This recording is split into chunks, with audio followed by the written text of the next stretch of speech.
All right. Hey, what's up, everybody? How are y'all? Y'all doing okay?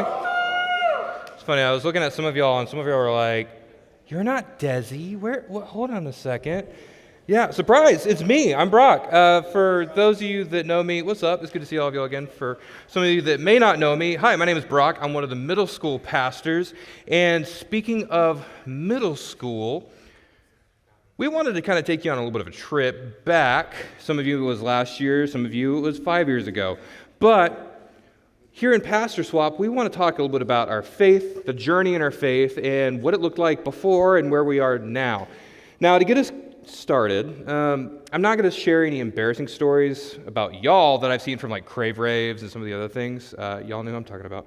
But I figured that I would show you some of the embarrassing middle school pictures that I had back in the day.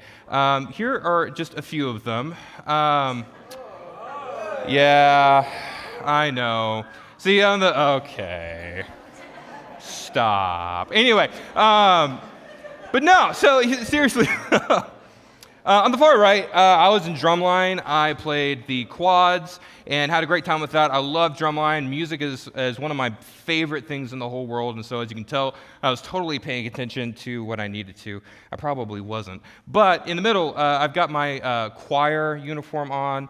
I look super dapper, and honestly, I hate that uniform so much. I cannot tell you how awful it was. It was itchy, and I hated it. And even looking back on it, not my favorite. And then my favorite picture out of all of these that I got the most roasting from the staff was the far left one. Now, have any of y'all seen Twilight before? Yeah. So back when I was in middle school, I was already kind of doing my hair like that anyway, and somebody in class was like, "Hey, you kind of look like Edward Cullen." And I thought, yeah, I do. And so I decided, you know what I'm going to do? I am going to ham this up and do a little bit extra, and I got brown contacts, and, well, actually more specifically hazel contacts, and I wore those a lot, and it was not one of my best moments. Honestly, not one of my best moments, and it's one of those things that I look back on now, and I'm like, why did I do that? That was a little bit weird. That's a little bit, but I thought when I got to high school it would be better, and I thought when I was in high school, I looked back at my old middle school self, and I thought, okay, I'm not that same person anymore. I'm totally a whole lot better. I'm a lot cooler. I'm doing a whole lot of concerts. I'm doing a bunch of other stuff. It's great. But I also saved some high school pictures as well, and you can definitely tell that isn't really the case.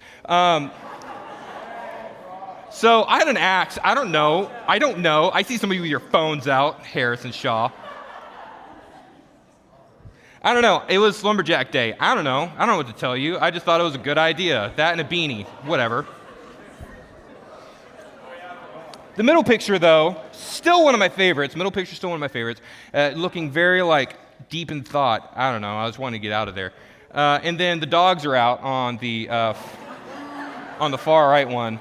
I don't know. The photographer may have, I don't know. That was kind of a weird one. Harrison, you should probably cover that one up. Anyway, thank you. I appreciate that. Perfect timing. Anyway, but I look back now that I'm in my late 20s, and I'm like, that was a little weird. It was a little odd. Now, what did y'all think about yourself, sitting where you are right now? What do you think about how you were in middle school? Y'all, there's some of you. We have stories. We're waiting till senior rec. We're waiting. But the thing is that you are not the same person in this room right now that you were in middle school. Things have changed. You have not only grown in height, but you have also grown in knowledge, in your faith, and that's what we want to talk about with this series. And we thought it'd be really important to go through a certain passage within the Bible, and it's called Hebrews. And if you have your Bibles or if you have your phones, go ahead and open up to Hebrews 11 for me. And we're going to be looking at a very specific chapter here in Hebrews. Now, this is very important because it kind of lays out what we should do looking backwards as we move forwards. I know that may sound as clear as mud, but looking backwards while moving forwards.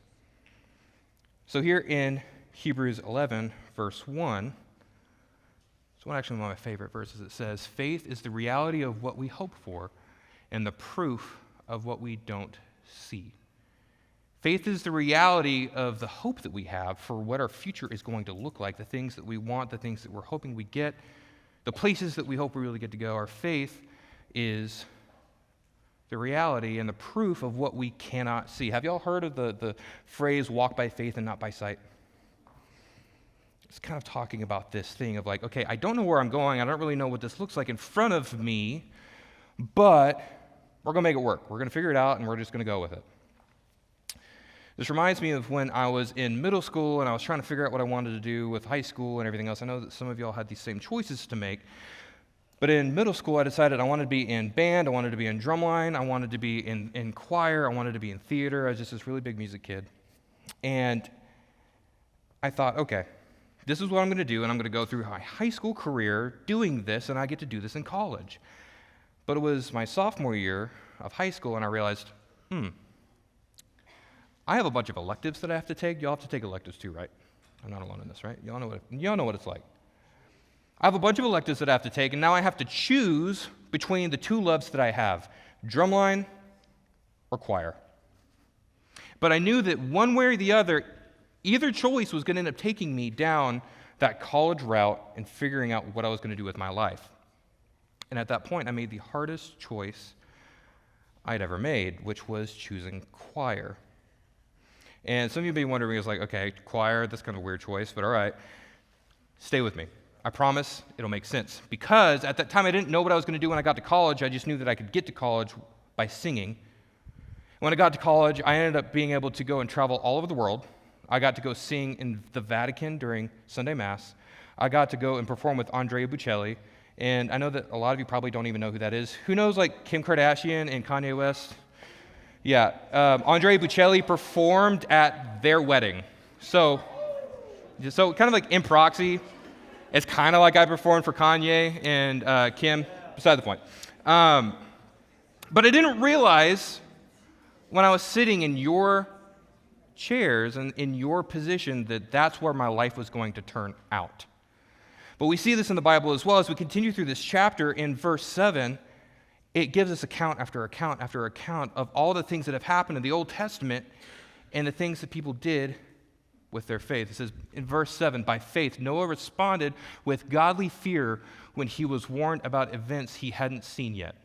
In verse 8, by faith, Abraham obeyed when he was called to go out to a place that he was going to receive as an inheritance. Verse 11, by faith, even Sarah received the ability to have a child. By faith, Abraham offered Isaac when he was tested. By faith, Moses was hidden by his parents, and by faith, and by faith, and by faith, and it continues on with all of these stories of people that relied on their faith, not knowing what their future looked like, in the hope that God was going to see them through it.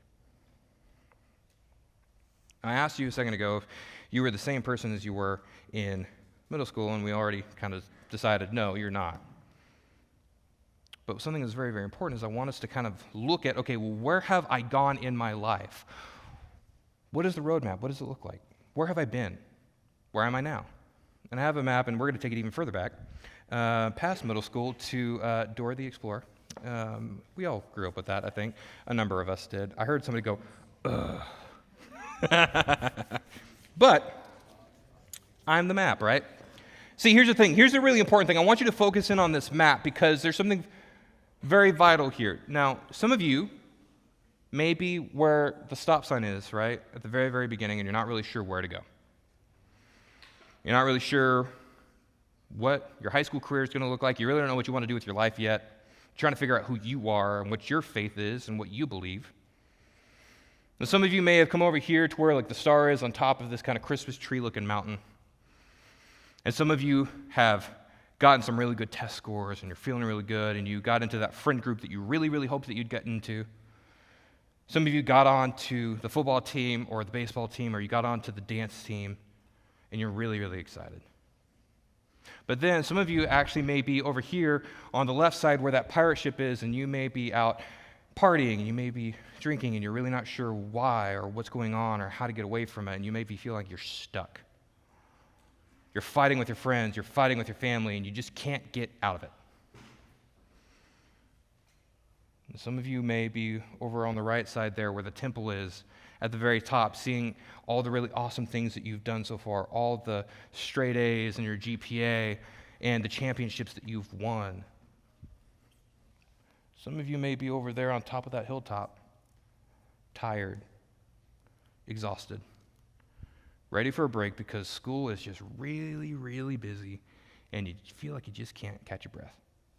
So you're resting up against that tree, just hoping that you can take a second. Now, there are some of you that are juniors and seniors that are getting ready to figure out college and everything else. And you may be right where the castle is, and you're excited because you got into the school that you really wanted to go to, and you're just amped and ready to go. You've got all your stuff planned out, you've got all your courses, and you got your career planned out, and you have your rest of your life figured out.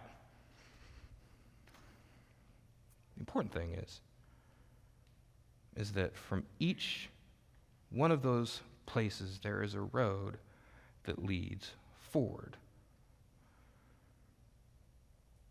Now, if we look at verse 39, this is where I want to leave us here in just a second. But in verse 39, it says, all these people didn't receive what was promised.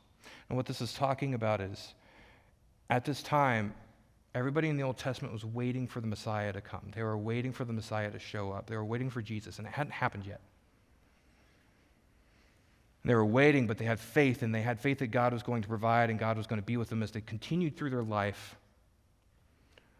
It says, though they were given approval for their faith, God provided something better for us so that they wouldn't be made perfect without us. God provided something better. Sometimes our things don't go the way that we thought they were going to go. God knows that, I didn't want to have to quit band, but I did. For some of you, you really may want to continue to play sports, but you just can't because you had that one injury that is stopping you. Sometimes things don't really always go the way that we had hoped, the way that we wanted to go. But if we take a second and we look back at where we have come and where we have been, we can learn something very, very important. This is the last thing. This is the only thing that if you have not heard anything else that I have said tonight, this is the one thing that I want you to take away. Is that when we look back at our faith will strengthen us for the future. When you look back at your faith and you see where you were before, and you see where you were unsure and where you weren't very sure where you were going to go, you didn't have the confidence to move forward, your faith from then to where you are right now will give you the strength to continue to move forward in the future.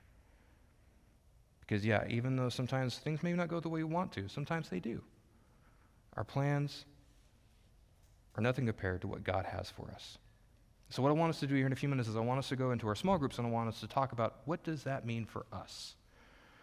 Because the same God that was with us a year ago, 2, 3, 4, 5 years ago, is the same God that's with us right now. It's the same God that was with Abraham and Sarah and Enoch and everyone else, and is the same God that's going to be with you as you move forward in your life. So I want everybody to bow your heads. We're going to pray. The band's going to come back up, and we'll dismiss.